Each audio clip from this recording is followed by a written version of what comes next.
5 tanda saraf kita dah start rosak. Okey, yang pertama sekali rasa kebas hujung jari atau kaki. Biasanya rasa-rasa kebas ni terjadi bila akak abang baru bangun tidur ataupun bila akak abang duduk terlalu lama. Okey?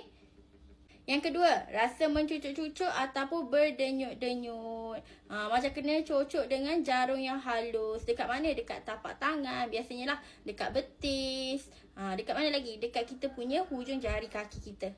Tu biasanya antara tanda-tanda awal saraf kita dah start nak rosak lah. Yang ketiga, urat tegang dari leher hingga ke belakang. Rasa dekat kita punya tengkuk, rasa dekat kita punya bahu, okey, rasa sakit, rasa nyeri dekat belakang pinggang. Tu antara tanda-tanda saraf kita dah mula rosak. Yang keempat, cepat lenguh bila berdiri ataupun berjalan waktu yang lama.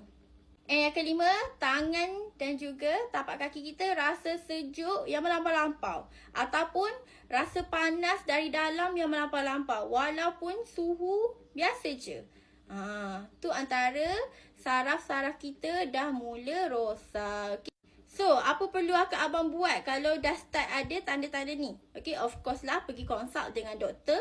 Alright, and then jangan lupa amalkan juga BC300 ni. Sebab antara fungsi BC300 ni, dia boleh bantu untuk ikhtiar masalah saraf. Dah ada banyak dah testimoni, dah ada beribu-ribu testimoni.